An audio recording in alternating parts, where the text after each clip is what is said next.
అందరికీ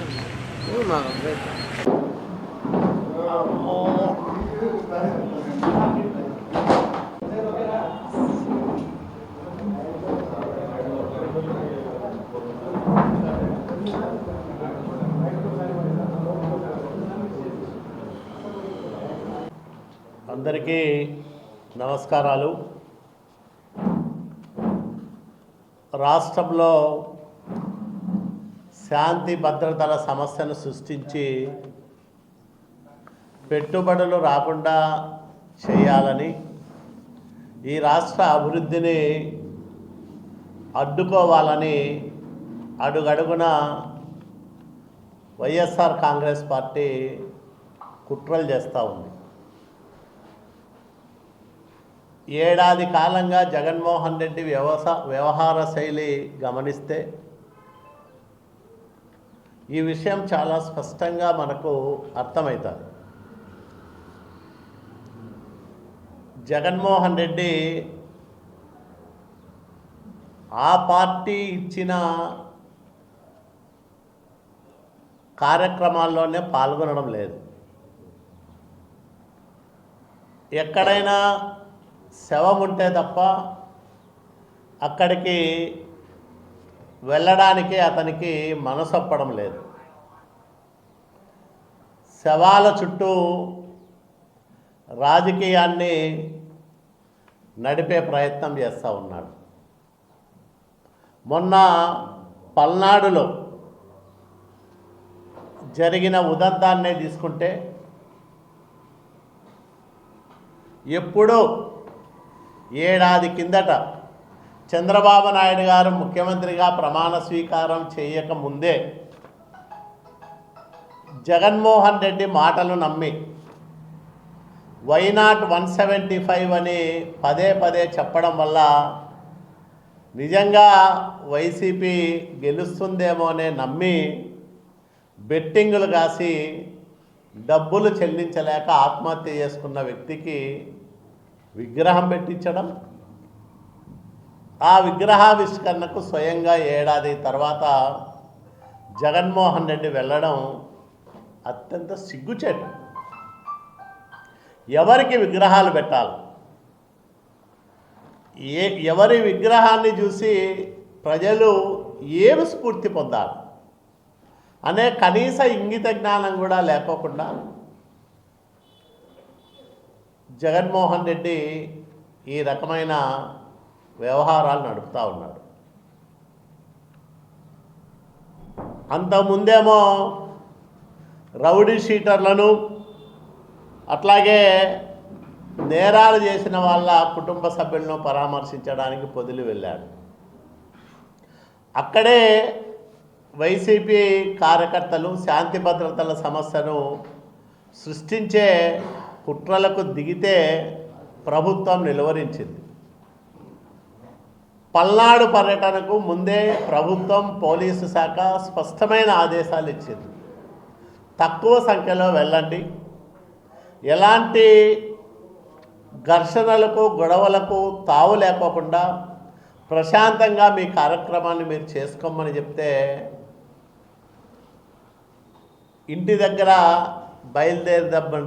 దగ్గర నుంచి వందలాది వాహనాలతో కాన్వాయ్గా వెళ్ళడం ఒక నేరమైతే, అక్కడ సింగయ్య అనే ఒక దళిత వైసీపీ కార్యకర్త స్వయంగా జగన్మోహన్ రెడ్డి వాహనం చక్రం కింద పడి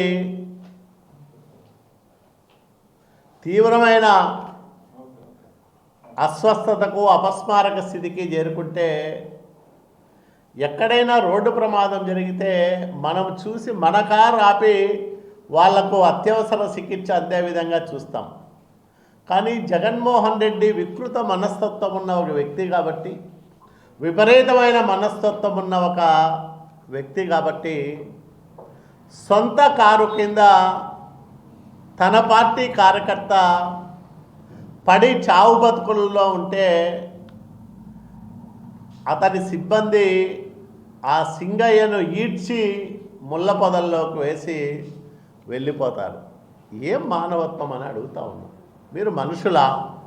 మీకు మానవత్వపు ఛాయలు ఇసుమంతైనా ఉన్నాయా?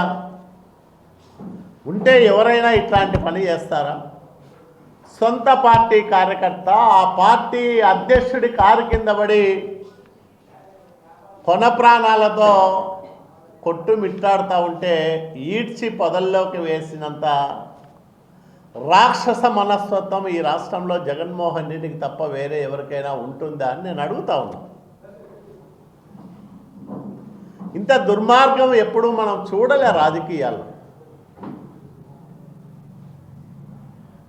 పోనీ జగన్మోహన్ రెడ్డికి తెలియదే అనుకుందాం, మాట వరుస.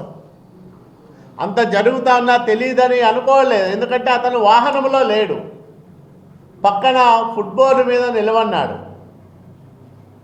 ఈడ్చేది అంతా కూడా చూడలేదని మనం అనుకోలేదు. అక్కడ చూసిన తర్వాత అయినా అతనికి అత్యవసరంగా చికిత్స అందించడానికి ఎందుకు ఆదేశించలేదు? ఎందుకు తన పార్టీ నాయకులకు కార్యకర్తలకు ఆ పని అప్పచెప్పలేదు?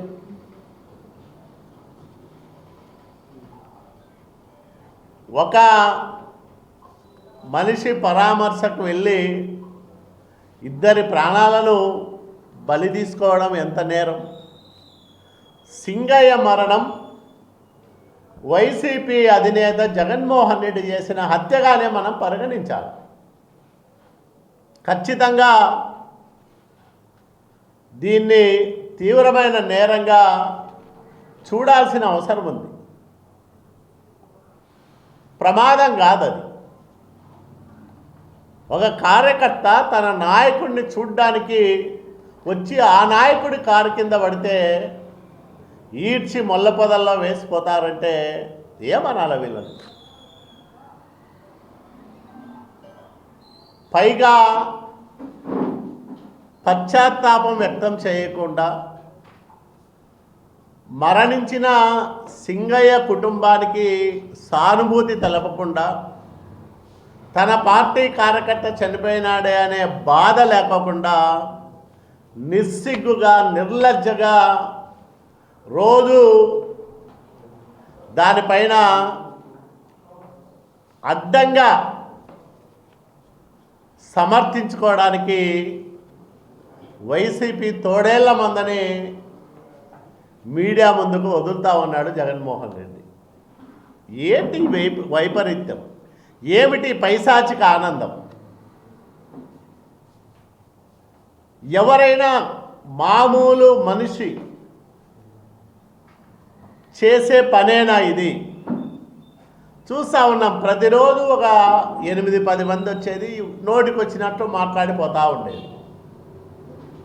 ఎవరికి ఎక్కడ తన సొంత పార్టీ కార్యకర్త సింగయ్య అనే ఒక దళిత కార్యకర్త చనిపోయినాడనే పశ్చాత్తాపం ఏ వైసీపీ నాయకుడి ప్రకటనలో కూడా మాటల్లో కూడా మనకు కనిపించడం లేదు.